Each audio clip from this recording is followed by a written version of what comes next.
Բարև ձեզ։ Ճիշտ ասած, ես որոշել էի Արսեն Փոլադովին չանդրադառնամ, այլևս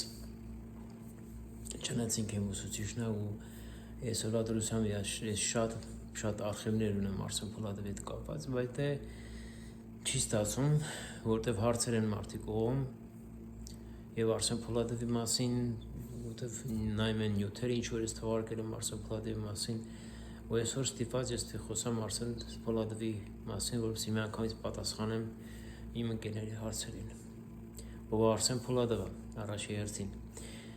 Երևանի Մնջախաղի պետական թատրոնի հիմնադիր գեղարվեստական ղեկավարը։ Առաջին Մնջախաղի խումբը Հայաստանում եղել է Հենիկ Կողոսյանի կողմից կազմակերպված։ Այսինքն առաջին խումբը եղել է եթե չեմ սխալվում, ձևավորվել է 68 թվականին Մարսել Մարսոյի այցից հետո Երևան Հենիկ Պողոսյանը կազմել առաջին թատերախումբը Մնջախաղի, այսինքն խումբը դեռ չհասցրեց ճանաչվի որպես պրոֆեսիոնալ, առավելևս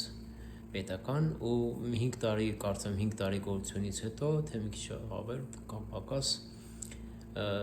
թատրոնը դադարեց, խումբը ցրվեց այն պատճառը, որ Հենիկ Պողոսյանը ձերբակալվեց ու հայտնվեց բանտում։ Թե ինչ պատճառով էական չի, որտեղ շատ եմ սիրում Հենիկ Պողոսյանին, շատ եմ հարգում իր հիշատակը։ Պատիվ եմ ունեցել իրան ճանաչելու, նստել իր խոնոսում, խոսելու այս ամեն ինչի մասին, ինչի մասին, որ ես հիմա եմ խոսում։ Եվ քանի որ Հենիկ Պողոսյանը եւ Արսեն Փոլադովը չեմ հիշում ճիշտ ասած, հիմա արխիվներում կա այդ ինֆորմացիան, բայց ես հիմա չեմ հիշում,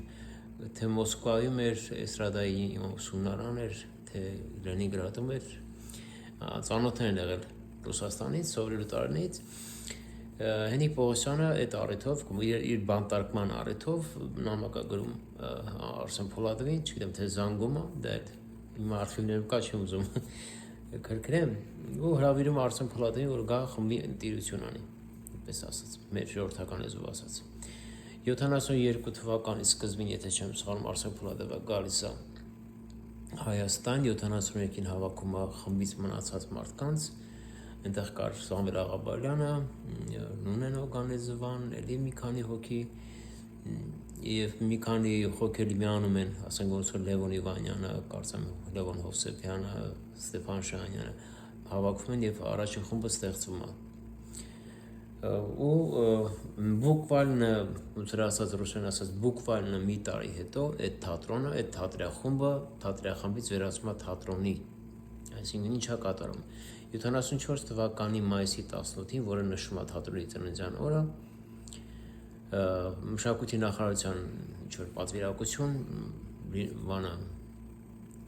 գալիս են դիտելու Արսեն Փոլադովի թատրախմբի ներկայացումը Սվիլան Սարևյանի Սովյաներ պատմվածքի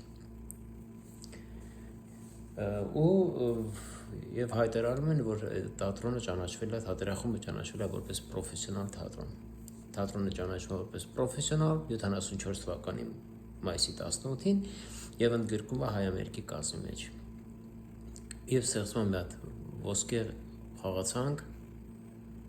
այնպիսի ինչպես կույրերը, Կարամարթ Արծիվը, Աշունը, Ծիծաղի Բացիլը, Սարյանի Սովյաններն ու Գոգոլի Շինելը եւ այլն, մի հոյակապ խաղացանկ։ Դրանից 9 տարի հետո 1983 թվականին ես արդեն թատրոնում էի, մի տարի աշխատում էի արդեն թատրոնում, դրոն թատրոնում ես շատ կրտսեր տարիքում էի, ես 16 տարեկանում եմ ընդգրկվել պետական Մնջախաղի թատրոն, աշխատում եմ ընդամենը 3 տարի։ Եվ հիշում եմ, որ Արսենը եկավ, եթե չեմ սխալվում, Իգիթյան կենտրոնում էինք ու բոլորից հայտարարեց, որ մենք արդեն պետական ենք, պետական թատրոն ենք, այդ օրներ եմ հիշում։ Դրանից 10 տարի հետո ես գնացի բանակ, հետո Արսենից ներկայացրեց Հենիկ Մայլյանին,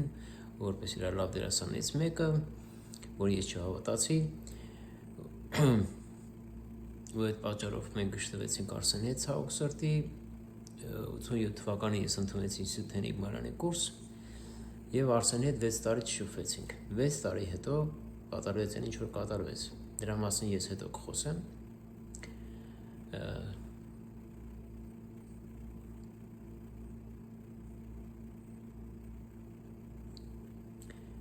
Եվ 93 թվականի, երբ որ ես վերադարձա նորից թատրոն, կար ժամանակամիջոցը, որպեսզի Արսենի հետ հարաբերությունս լավացնեմ, նոր հեռանամ վերջնական, ինձ պետք չէր թատրոն վերադառնալ, որտեվ արդեն թատրոնը մենք կոլեկտիվը չէր, ինչ որ ես էի տեսել, այն դասական ֆորմատը չէր, ինչ որ ես եմ տեսել, ինչ որ թատրոնում սպասում էր սերնդափոխություն, այդ ճանապարհն էր թատրոնը, որը իհարկե կատարվեց սերնդափոխություն, բայց շատ տգեղ ձևով, դրա մասին եմ ասում, հետո կխոսամ Անելկա Գրիգորյանի մասին, Յուրա Կոստանյանի մասին, Ժիրար Դադասյանի մասին, բայց հիմա նույնիսկ բանը սկսեմ Ժիրար Դադասյանից։ Ուրեմն Ժիրար Դադասյանին ես ճանաչում դպրոցական տարիքից, մի դպրոցում ենք սովորել, երկու դասարանի տարբերությամբ, ու Ժիրար Դադասյանը ինձ տարել ստուդիա, առաջին օրից գնացել եմ Մեջախաղեր ստուդիա, անունը չեմ ուզում տամ ու մոտ, որովհետև այնտեղ մի ուրիշ պատմություն կա, հետո կպատմեմ։ Ոնց որ Ժիրարին ես լավ եմ ճանաչում, իր մարտեսակը, իր որակը, ինչ որտեղ քանակը, որակական քանակը։ 23 թվականին ես սեմինար անցկացրեցի Նարեկացի կենտրոնում, ու քանի որ թուղթ էի ստորագրել, որ ես կոնֆլիկտային որևէ զրույց չի գնա միջոցառման ժամանակ, այն ժամանակ չկարացի Ժիրարին պատասխանեմ։ Ու մտածում էի, որ Ժիրարը մի քայլ կանի, որով ես սխալ դուրս կգամ եւ պատրաստ եմ նույնիսկ Ժիրարից ներողություն խնդրեմ, բայց իլավությունին Ժիրարը չարեց այդ քայլը։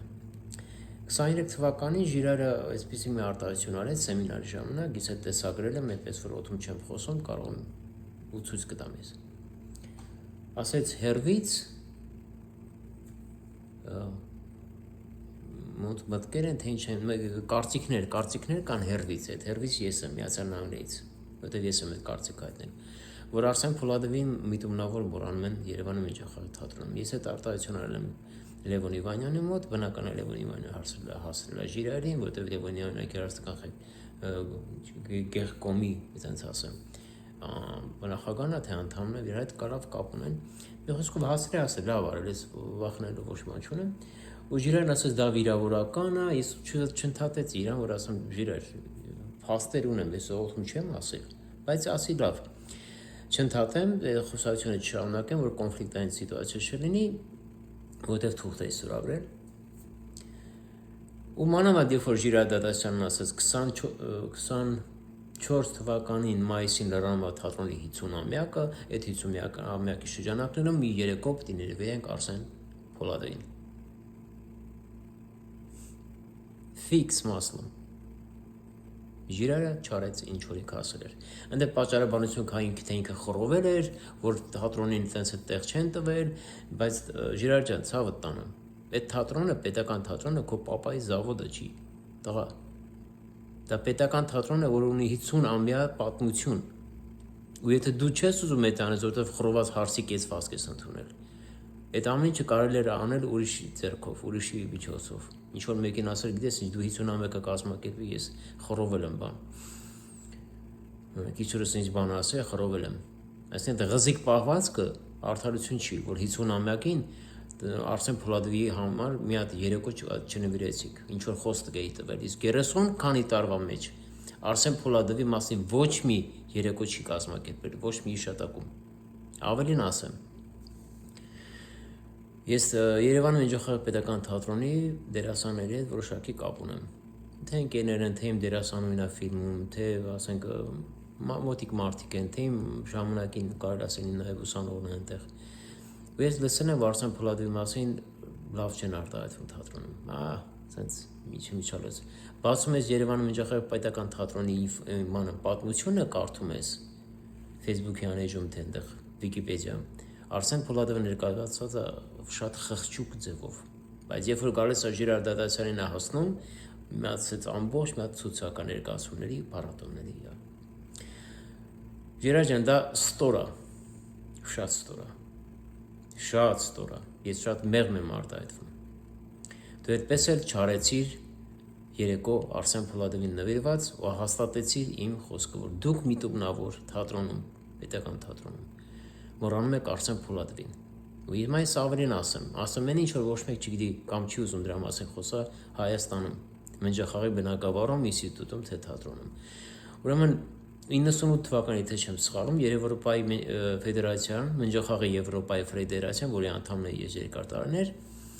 ինձ հրավիրեց Էտեն Դեկրուի 100-ամյակին։ Էտեն Դեկրուն ժամանակից մնջախաղի 19-րդ դարի ստեղծողն է, դպրոցի ստեղծողն է, տեսության ստեղծողն է, Մարսել Մարսոյի ուսուցիչ։ Դեկրուի 100-ամյակն էր, գնացինք Գենտ քաղաք,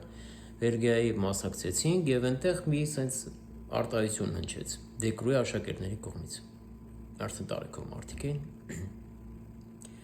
Ասեցին, որ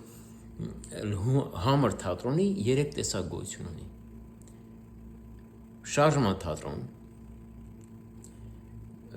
acting թատրոն, գործողության թատրոն, բայց իրականում դա ըստ էության միզանսցենիկ թատրոնն է։ Եվ մնջախաղի թատրոն։ Երեքն էլ լուռ են, առանց տեքստի։ Հիմա հագիչ կասեմ տարբերությունը որն է, հագիչ, որովհետև չնայած դրա մասին լեկցիա կարող եմ կարդալ,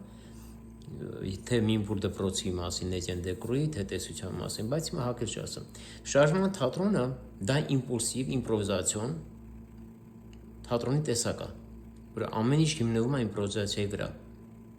Ընթացքը ստանում է ներկայացումը իմպրովիզացիայի հիման վրա։ Չկա դրամատուրգիա, չկա սյուժե, չկա